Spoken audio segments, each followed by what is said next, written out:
जय श्री कृष्ण। नमस्कार दोस्तों, स्वागत है आप सभी का हमारे चैनल भक्ति ज्ञान में। दोस्तों, आज मैं आपको माघ मास महात्म के 16वें अध्याय की कथा सुना रहा हूँ। दत्तात्रेय जी कहने लगे, हे राजन, अब मैं आपके सामने उस पुराने इतिहास का वर्णन करता हूँ जिसके श्रवण करने से ही महापापों का नाश हो जाता है। हे राजन, एक समय कांचन मालिनी नाम की परम सुंदरी अप्सरा माघ मास में श्री प्रयागराज में स्नान कर कैलाश पर्वत को जा रही थी। उसी समय गिरिराज की गुफा में बैठे हुए एक भयंकर राक्षस ने उसे संबोधित करते हुए कहा, हे देवी, तुम कौन हो और इस समय कहाँ से आ रही हो? तुम्हारे वस्त्र और केस गीले क्यों हो रहे हैं और आकाश मार्ग से गमन करने का क्या कारण है? हे परम तपस्विनी, आपके इन गीले वस्त्रों में से केवल एक ही जल की बूंद मेरे मस्तक पर गिरी है। उसी के कारण मुझ पापात्मा का कठोर मन शांत होकर दया के आर्द्र हो गया है। इस एक बूंद जल की महिमा का वर्णन करने की मुझ में ताकत नहीं है, इसलिए विस्तार से वर्णन करने की दया करो। कांचन मालिनी ने कहा, हे राक्षस, मेरा नाम कांचन मालिनी है और मैं अप्सरा हूँ। देव योनि होने के कारण अपना रूप मन चाहा बना सकती हूँ। इस कारण मैं गंगा यमुना के संगम श्री प्रयागराज में स्नान करके आ रही हूँ और भगवान शंकर की अर्धांगिनी भगवती पार्वती जी की सखी हूँ और मैं उन्हीं के पास जा रही हूँ। हे राक्षस, तुम्हारे मन की दुष्ट भावना को हटाने वाला त्रिवेणी का जल है जो स्नान करने के कारण गीले वस्त्रों में से टपक कर तुम्हारे ऊपर गिर पड़ा। माघ मास में श्री प्रयागराज में नहाने से ही मैं पतित वैश्या से सुमेधा नामक गंधर्व की परम स्वरूपवती कन्या हुई हूँ। हे राजन, कांचन मालिनी के वचन सुनकर राक्षस ने चकित होकर इस तरह कहना शुरू किया, हे देवी, मैं आपके पिछले जन्म की कथा सुनना चाहता हूँ, कृपा करके सुनाइए। उस राक्षस की बात सुनकर कांचन मालिनी बोली, हे राक्षस, त्रिवेणी में माघ मास में नहाने का वर्णन देवता भी अपने मुख से नहीं कर सकते। अब मैं आपके सामने थोड़े से महात्म को सुनाती हूँ, सावधानी से सुनो। हे राक्षस, इससे पहले जन्म में मैं कलिंगाधिपति की वैश्या थी। रूप लावण्य से संपन्न होने के कारण मैंने पाप की कमाई से बहुत सा धन एकत्रित किया था।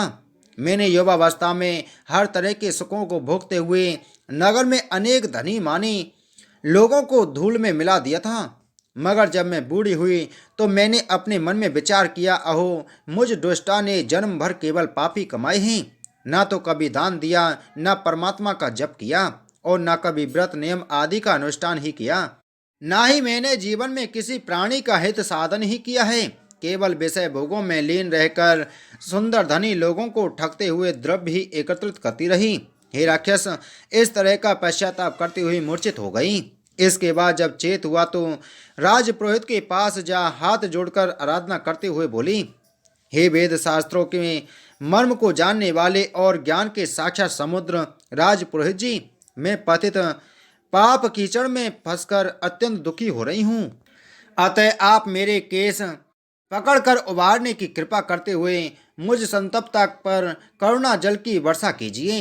हे राक्षस, महात्मा लोग दुर्जनों पर भी दया भाव रखते हैं, इसलिए वे परोपकारी परम दयालु पुरोहित जी ने मेरे ऊपर अनुग्रह करते हुए इस तरह कहने लगे, हे सुमुखी, मैं तुम्हारे तमाम पापाचारों को भली भांति जानता हूँ, अतः अधिक बताने की आवश्यकता नहीं। हे सुनैनी, यद्यपि तुमने जन्म भर में ऐसे पाप किए हैं कि उनसे तुम्हारा छुटकारा कदापि नहीं हो सकता, फिर भी तुम्हारे पश्चाताप को देखकर मैं एक उपाय बताता हूँ। तुम प्रजापति के क्षेत्र प्रयागराज में जाकर शुद्ध आचरण करते हुए त्रिवेणी में स्नान करो, अन्यथा तुम्हारा उद्धार नहीं होगा।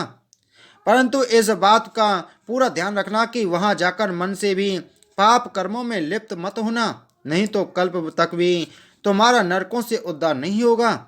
इसमें संदेह नहीं है, क्योंकि तीर्थों में अणु मात्र पाप भी पहाड़ बन जाया करता है और जप तप दान आदि किसी भी पुण्य द्वारा दूर नहीं हुआ करता है। इसलिए तीर्थों पर जाकर भूलकर भी पाप नहीं करना चाहिए। हे सुमुखी, यदि पाप कर्मों से सर्वथा रहित होकर शुभ कर्मों में रत रहते हुए तुमने प्रयागराज में स्नान किया तो न केवल तुम पाप रहित होकर सब तरह के संतापों से रहित हो जाओगी, अब तू स्वर्ग में जाकर देव योनि को प्राप्त हो जाओगी। हे सुनैनी, पूर्व समय में इंद्र भी प्रयागराज में स्नान करके ही निष्पाप होते हुए देवताओं से पूजित हुए थे। इसलिए तुम आज ही अपने पाप कर्म द्वारा कमाए हुए धन को दीन दुखियों और अनाथों में बांटकर प्रयाग को चली जाओ। वहां जाकर विधि विधान से स्नान ध्यान करते हुए परमेश्वर का भजन करो। ऐसा करने से तुम्हें अवश्य सद्गति प्राप्त होगी। इतनी कथा सुनाकर कांचन मालिनी कहने लगी, हे राक्षस, परम ज्ञानी राज पुरोहित के ऐसे हितकारी वचन सुनकर मैंने उनके चरणों में प्रणाम किया। इसके बाद अपनी तमाम कमाई को दीन दुखियों में बांटकर बंधु बांधवों और संपूर्ण दास दासियों के सहित घर को छोड़ दिया और सारे विषय भोगों को विष के समान समझकर तथा इस शरीर को क्षण भंगुर समझकर सन्यासियों का साभेष बनाकर प्रयागराज की ओर गमन किया। हे राक्षस, यद्यपि मैंने सब तरह के संसारिक सुखों का परित्याग कर तीर्थ यात्रा को जारी थी, मगर मेरा मन पिछले पाप कर्मों को याद करके नरकों में फिरने वाली दारुण चिंता से व्याकुल हो रहा था।